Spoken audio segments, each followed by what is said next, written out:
Hey everyone, welcome back to the channel. Today I'm diving into what might be the most devastating public humiliation Meghan Markle has ever faced. And trust me, that's saying something.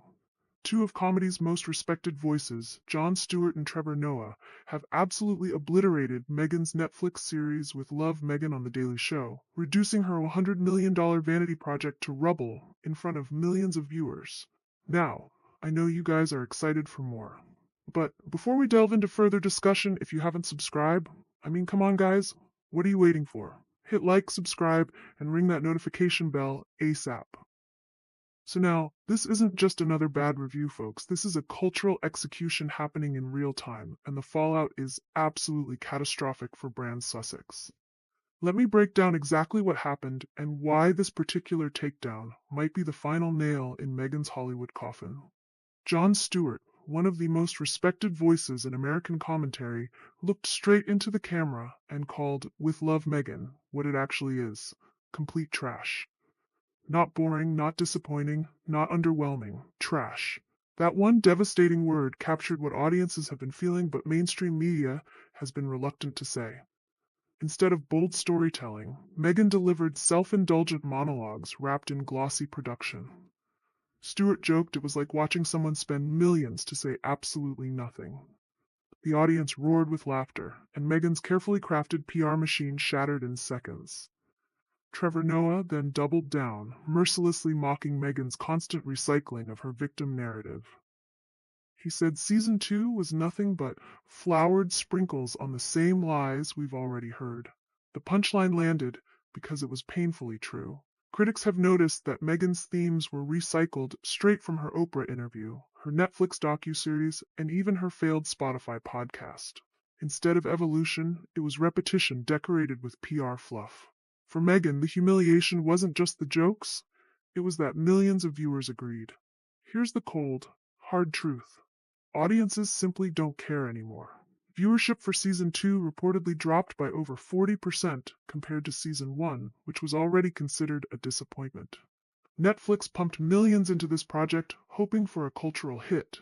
Instead, they got falling numbers and fading relevance. Stewart hammered this point home, saying, "When more people watch cat videos than your 100 million royal project, maybe it's not the audience, maybe it's the show." For Meghan, who desperately craves validation, these ratings are the ultimate slap in the face. Professional reviewers have joined the pile-on, with outlets from Variety to The Guardian shredding the series, calling it overproduced fluff, a vanity project, and nothing new. Stewart highlighted this in his segment, quipping, "Even the critics sound bored. You know it's bad when reviewers would rather watch reruns of Suits than Meghan's own show." For Meghan, whose entire brand rests on being a storyteller, this is utterly devastating. When the storytellers and critics stop believing in you, your empire begins to crumble. In the past, Meghan could rely on celebrity allies to prop up her projects. Not this time. There have been no big-name endorsements, no glowing tweets, no feminist icons stepping in to defend her work. Trevor Noah pointed out the obvious. If Hollywood believed in her, they'd be shouting about it. Instead, it's crickets. Even her A-list friends don't want to be associated with Love Meghan.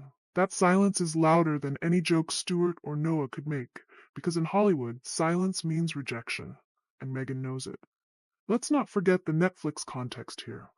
When Netflix signed Harry and Meghan for that reported $100 million deal, they thought they were buying the future of storytelling. Instead, they got recycled interviews, victimhood speeches, and a children's cartoon that never saw the light of day. Stewart pointed out the irony. Netflix paid $100 million for the Sussexes. And what did they get? One docuseries, one flop podcast, and Meghan's diary entries in 4K. Industry insiders have admitted Netflix has buyer's remorse, and Meghan knows it, which is why she's reportedly boiling in anger at this public exposure. Trevor Noah didn't hold back, saying Meghan's entire brand is built on turning pain into profit. Every project, whether it's Oprah, Spotify, or Netflix, circles back to Meghan as the misunderstood victim. He mocked that season 2 should have been called With Pity Meghan. The audience laughed. But the truth stung, because Meghan's formula is now predictable. And when an audience can predict your truth, they stop buying it. The Daily Show segment went viral within hours, with hashtags like "With Lies Meghan Cancel with Love" and "Netflix Wasted Money" trending worldwide. Instead of sympathy, Meghan was bombarded with mockery. Clips of Stewart calling the show trash and Noah ridiculing her sprinkles line were shared millions of times. The internet didn't just laugh with them, it piled on. For a woman obsessed with image control, this is catastrophic. Another brutal observation came when Stewart noticed Harry is almost invisible in season 2. He cracked. Even Harry doesn't want to watch Meghan's show. The quip landed because it echoed a real truth. Meghan's projects are increasingly her solo stage plays. Harry, once part of the package, now looks like a reluctant extra. This raised the uncomfortable question: if her own husband won't stand beside her, why should audiences? Let's not forget the context of Meghan's credibility collapse across the board. Spotify executive Bill Simmons called her a grifter after her podcast deal imploded. Netflix clearly regrets their investment. Critics mock her. Hollywood ignores her. And now Stewart and Noah have turned her into a global punchline. Instead of being remembered as a visionary, Meghan risks being remembered as a failed opportunist. A woman who spent millions trying to buy influence, but only bought ridicule. One of the most cringeworthy segments highlighted on The Daily Show was Meghan's interaction with Mindy Kaling. During their awkward exchange, Meghan actually corrected Mindy about her own name, saying, "I'm Meghan Sussex," when Kaling used her maiden name. The arrogance and disconnect were palpable. As Noah pointed out, she's surrounded by all her mates and she attacks everyone. The Mindy Kaling situation perfectly encapsulates what's gone wrong with Meghan's public persona. Kaling is genuinely talented, an accomplished actress, producer, and writer who starred in The Office and created multiple successful shows. She has actual skills and a body of work. Yet in Meghan's show, this talented woman is reduced to a prop, planning what Noah described as a children's party with no children, while Meghan makes it all about herself. What makes this Daily Show takedown particularly devastating is that Stewart and Noah aren't tabloid journalists or royal commentators. They're respected cultural figures whose opinions carry enormous weight with the exact demographic Meghan is desperate to capture: educated, progressive Americans. When they turn on you, there's no spinning it away as bias or agenda. Their criticism cuts deeper precisely because they should have been natural allies. The timing couldn't be worse for Meghan. Her Netflix show was supposed to be the cornerstone of her rebrand as an American lifestyle guru. American Riviera Orchard, her latest venture, has produced nothing but a few jars of jam sent to celebrity friends.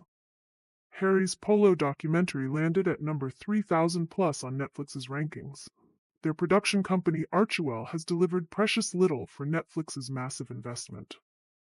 Sources close to Netflix reveal the streaming giant is privately furious about the return on their Sussex investment. When the company announced mass layoffs and budget cuts last year, executives were reportedly questioned about the wisdom of maintaining such an expensive and underperforming deal. While Netflix publicly maintains support, their promotional efforts tell a different story. As one royal commentator noted, when With Love Meghan initially launched, there was a Times Square digital billboard. We're not seeing the same type of enthusiasm coming from Netflix now. The season 2 ratings are particularly damning, landing at number 383 on Netflix's most watched shows of 2025 so far. For context, Harry's Polo documentary landed in the 3000s. These aren't just disappointing numbers, they're catastrophic for content that reportedly cost tens of millions to produce. What's especially painful for Meghan is that she can't blame racism or royal bias for this failure. The criticism is coming from within her chosen industry, from people who should have been receptive to her message, and it's focused squarely on the quality and substance of her work. There's nowhere to hide, no one else to blame. This is a pure rejection of the product she's offering. The transformation from the woman who modernized the monarchy to late-night punchline represents a stunning fall from grace. Just a few years ago, Meghan was positioned as a boundary-breaking force for change, a woman who would shake up stuffy institutions and bring a fresh perspective. Now she's being mocked as a one-note performer endlessly replaying her greatest hits. Victim, victim, victim, while the world moves on. Perhaps the most damning critique came when Noah called out the repetitive nature of her content. It's the same stories, the same complaints, the same victimhood, just with different flower sprinkles on top. This cuts to the heart of Meghan's problem. She hasn't evolved. She hasn't grown. She hasn't found a new story to tell. She's still relitigating the same grievances from years ago while pretending it's fresh content. Stewart's brutal assessment that Netflix essentially paid $100 million for Meghan's diary entries in 4K underscores how little substantive content the Sussexes have actually delivered. For all their talk of production deals and content creation, what have they actually produced? A documentary about themselves, a podcast about themselves, a lifestyle show about herself. There's no range, no versatility, no genuine curiosity about the world beyond their own experiences. This public humiliation comes at a particularly vulnerable moment for the Sussexes. 4 years after leaving royal life, they're struggling to establish independent identities and careers. Their foundation, Archewell, has been remarkably quiet. Their political ambitions appear to have fizzled. Their commercial ventures have underperformed. Without the constant oxygen of royal drama, they're finding it difficult to maintain public interest. And this is why Stewart and Noah's takedown is so devastating. It's not just a bad review, it's a cultural verdict. When two of the sharpest satirists on earth turn you into a punchline, it doesn't fade, it lives forever. Clips of this takedown are being replayed millions of times online, shared, memed, laughed at. Meghan isn't trending for success, she's trending for humiliation. What makes this particularly brutal is that Meghan can't fight back. She can't issue a statement condemning Jon Steward or Trevor Noah without looking thin-skinned and validating their criticism. She can't demand retractions from comedians. She can't spin this as an attack on her race or gender when it's coming from progressive voices. She's trapped in a PR nightmare with no escape route. So, where does she go from here? Her Netflix partnership looks increasingly shaky.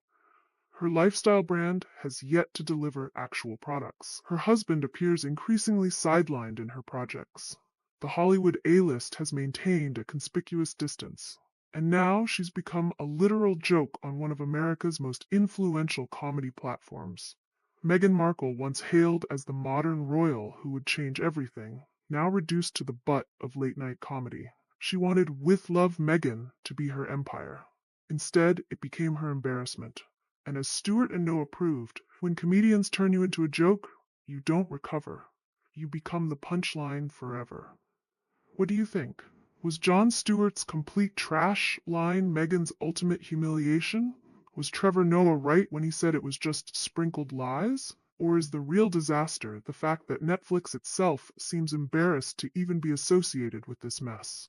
Drop your thoughts in the comments below, and don't forget to like and subscribe for more unfiltered royal truth bombs. This saga isn't over, and I'll be here breaking down every cringe-worthy moment as Meghan's empire continues to crumble. Ta-ta, and bye for now.